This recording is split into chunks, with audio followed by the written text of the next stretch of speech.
Celui qui connaît Dieu ne va pas faire ce que toi tu fais. Celui qui connaît Dieu ne va pas se comporter comme toi tu te comportes. Jésus-Christ connaissait son Père. C'est pourquoi il a fait tout ce que son Père désire dans le ciel. Amen. Hein? Amen. C'est-à-dire que Jésus ne laissait pas un temps, il cherchait toujours la présence et la volonté de son Père. Tout ce qu'il avait besoin de faire, il demandait la volonté de son Père. Jésus arrive dans un mariage. Marie lui dit, Jésus, ces gens n'ont pas de vin. Jésus a dit, femme, qu'y a-t-il entre toi et moi? Mon temps n'est pas encore arrivé. Il parlait de quel temps? Il parlait de la volonté de son Père qui n'est pas encore accomplie sur lui. C'est-à-dire qu'il ne lui a pas encore donné l'aval de faire des choses que vous désirez. Celui qui connaît Dieu, il attend le temps de Dieu. Celui qui connaît Dieu, il attend la volonté de Dieu. Celui qui connaît Dieu s'approche de Dieu et pose la question. Alléluia.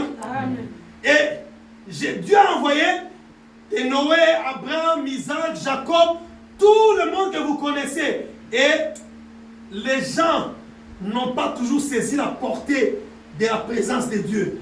Alors, voyons ce que la Bible dit. Il y a un Hébreu chapitre 1 verset 1. Hébreu 1 verset 1. La Bible dit, Dieu a tellement à plusieurs reprises, frère, à plusieurs reprises il a parlé.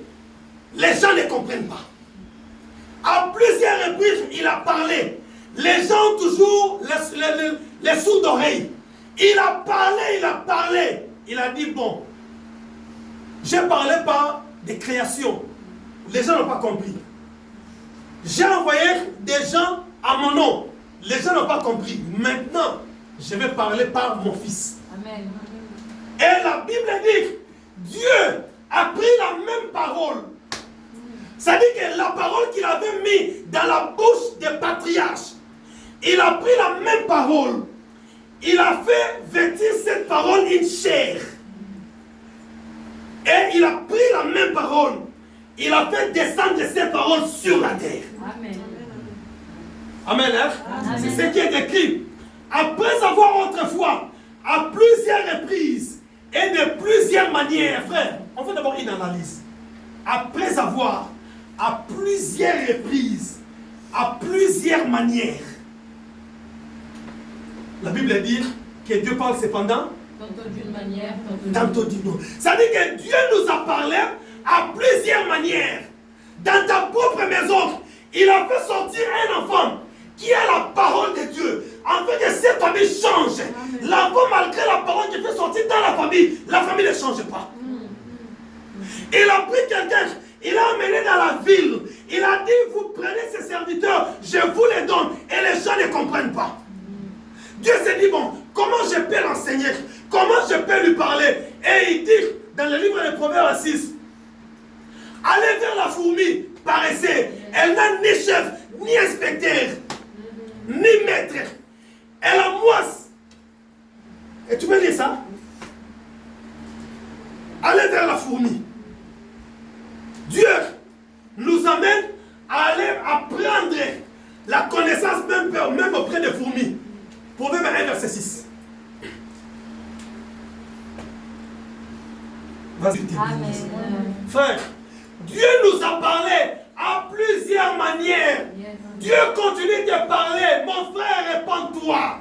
Ma soeur, Dieu continue de parler. Répands-toi.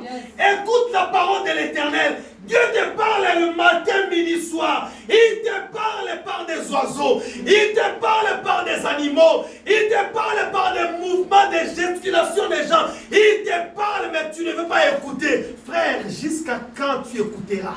Amen. Ce que tu fais, tu le fais parce que tu ne connais pas Dieu. Parce que celui qui connaît Dieu ne va pas se comporter comme ça. Si réellement tu connais Dieu, tu donneras de l'importance à son travail, tu donneras de l'importance à sa parole. Jean 1, verset 14. Vas-y, Aya, c'est lui qui a trouvé. Jean 1, verset 14.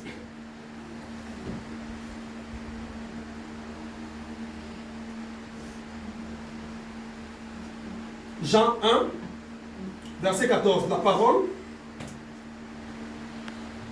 Dit la même parole que Dieu a envoyée sur la terre, que les gens n'ont pas compris. Dieu a pris la même parole. Il a donné aux gens la sagesse, l'intelligence de les mettre dans un livre qu'on appelle la Bible. Les gens ont la Bible, mais ils ne comprennent pas toujours Dieu. Alors Dieu s'est dit, malgré que je leur ai donné ma parole, j'ai mis dans les livres qu'ils appellent sur la terre la Bible, je prends la même parole, je façonne une chair et je mets la parole à l'intérieur. Yes. Et la Bible dit, la parole a été faite chair. Yes. Voyez la raison pour laquelle Jésus-Christ est né. La Bible dit, la Bible commence par la parole a été faite chair et elle a habité parmi nous. Frère, est-ce que vous comprenez quand même l'essence de ce que Dieu dit? La parole a été faite chair. Quelle parole? La parole que Dieu avait donnée à Noé, à Abraham, à Isaac, à Jacob. La parole que Dieu avait donnée à nos pères, à nos ancêtres, de venir nous le dire sur la terre. Cette parole-là, que les gens n'ont pas compris. Dieu a pris la parole. Il a d'abord envoyé la parole il a donné la sagesse aux gens. Ils ont pris la parole. Ils ont mis dans le premier livre. Les gens n'ont pas compris. Dieu a pris la même parole. Il a mis dans le deuxième livre qu'on appelle l'Ancien